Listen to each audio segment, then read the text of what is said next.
আন্দোলন এবং সে আন্দোলনে যে সমস্ত ছাত্র এবং ছাত্রর বাইরেও সাধারণ মানুষ যারা চোখে বিশেষ করে আঘাতপ্রাপ্ত হয়েছে তাদেরকে দেখার জন্য, যদিও এখানে 740 জন রোগী এখানে বিভিন্ন সময় চিকিৎসা নিয়েছে, ভর্তি থেকেছে প্রায় 610 জন, অপারেশন হয়েছে 610 জন, অপারেশন হয়েছে 495 জন।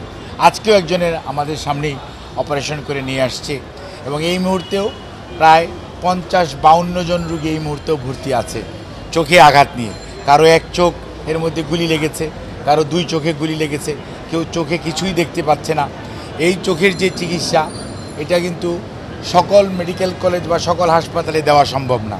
এই ন্যাশনাল ইনস্টিটিউট অফ অপথলমোলজি এটা চোখের চিকিৎসার জন্য অত্যন্ত বিশেষায়িত একটি হাসপাতাল এবং এখানের চিকিৎসক, নার্স এবং অন্যান্য কর্মকর্তা যারা আছেন তারা সবাই মিলে যে চিকিৎসার ব্যবস্থা করেছে এবং রোগীদের সাথে কথা বলেছি, অনেকের চিকিৎসা আগামী 6 থেকে 12 সপ্তাহ পর্যন্ত চলবে। কেউ হয়তো ভীষণ কখনোই আর ফেরত পাবে না, এরকমও হওয়ার সম্ভাবনা আছে। তারপরেও যে চিকিৎসা, আধুনিক চিকিৎসা যেটা দেওয়া প্রয়োজন সেটা ওনারা পাচ্ছে এবং তাদের সাথে সহমর্মিতা প্রকাশ করা, পরিবারের সাথে সহমর্মিতা প্রকাশ করা, তাদেরকে আশ্বস্ত করা যে তাদের চিকিৎসা এখানে যথাযথভাবে হবে।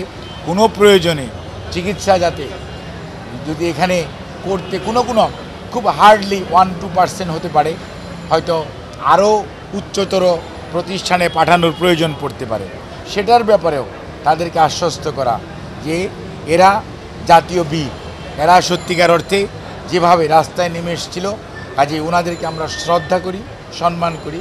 চিকিৎসার ব্যাপারে সরকার যেটি করবে, এর বাইরেও বাংলাদেশ জাতীয়তাবাদী দল তার নিজস্ব উদ্যোগে আমাদের দলের চেয়ারম্যান, ভারপ্রাপ্ত চেয়ারম্যান জনাব তারেক রহমান, ওনার সুনির্দিষ্ট নির্দেশনায় বেগম খালেদা যে উনি অসুস্থ, তারপরে আমি আজকে আসার সময় ওনাকে বললাম, যখন উনি বললো যে যাও এবং চিকিৎসার ব্যাপারে আমাদের যা করণীয় আমাদের সামর্থ্য অনুযায়ী আমাদের দল সে অনুযায়ী তাদেরকে সহযোগিতা করবে। এটা তুমি আমার পক্ষ থেকে সবাইকে বলবা। সেই জন্যই আমি আমাদের চিকিৎসক নেতৃবৃন্দ এবং এই হাসপাতালে কর্মরত চিকিৎসকদের ম্যাডামের নির্দেশ এর তো একটা, ম্যাডামকে যখন বললাম যে ম্যাডাম আমি একটু যাই, তখন উনি বললো যে ঠিক আছে, অবশ্যই যাবে এবং তাদের চিকিৎসার ব্যাপার, কারণ এই হসপিটালটার প্রতি ম্যাডামের দুর্বলতা আছে। এই হসপিটালের ভিত্তিপ্রস্তর স্থাপন করেছিলেন প্রধানমন্ত্রী বেগম খালেদা জিয়া, কাজেই এই প্রতিষ্ঠানের ব্যাপারে ওনার সম্মান আছে, রেসপেক্ট আছে, উনি এই প্রতিষ্ঠানের কী কাজ হয় উনি জানেন, সেই জন্যই বলেছেন।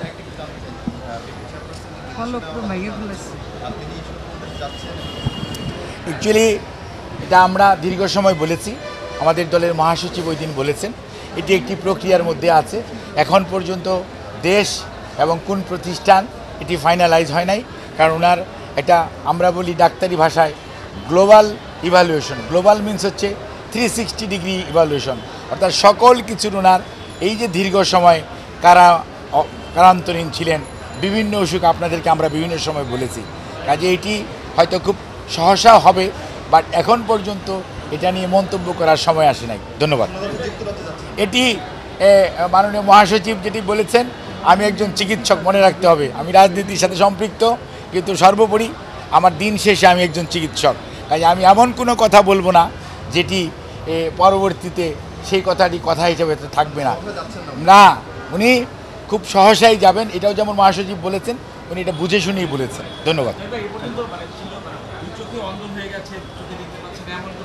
অন্ধ হয়ে এই মুহূর্তে প্রায় 11 জন আছে যারা 2 চোখে দেখে না, কিন্তু তারা অন্ধ হয়ে গেছে কথাটি আমরা বলবো না, কারণ গুলি লেগেছে, ফুলেছে, কাজে ইনজুর হয়েছে। এটা ইডিমা কমলে কিছু পারসেপশন আসবে, আপনার আমার মতো দেখবে না, কিন্তু হয়তো বাথরুমে যাওয়া, ডে টু ডে গোসল করা, এগুলো হয়তো কিছু করতে পারবে। আবার কেউ আছে এটাও হয়তো করতে পারবে না, কাজে এটি এই মুহূর্তেই কমেন্ট করা। আর এটা তো মাত্র একটা হাসপাতাল, এটা সারা বাংলাদেশের চিত্র না, বাংলাদেশের চিত্র আরও ভয়াবহ হতে পারে। আর গুলিগুলো আপনি দেখবেন, আমরা জানতাম যে গুলি মানুষ হাঁটুর নিচে করে, যাদের হাতে অস্ত্র ছিল অর্থাৎ আইন শৃঙ্খলা রক্ষাকারী বাহিনী, আবু সাইদকে যেমন দেখেছেন ঠিক একইভাবে ইনারা মানুষকে মাথায় গুলি না করলে মানুষকে কি আর এক একজনের শরীরে 50 থেকে শুরু করে 450 পর্যন্ত প্লেট খালি মাথায়, তাহলে আপনি বুঝতে পারেন কতটুকু প্রতিহিংসা পরায়ণ হয়ে এই আইন শৃঙ্খলা রক্ষাকারী বাহিনীর কতিপয় সদস্য গুলি করে দেন। তারাই গুলিটা কিন্তু হাঁটুর নিচেও করতে পারতো, কিন্তু তাদের মধ্যে প্রফেশনালিজম কাজ করে নাই। ধন্যবাদ।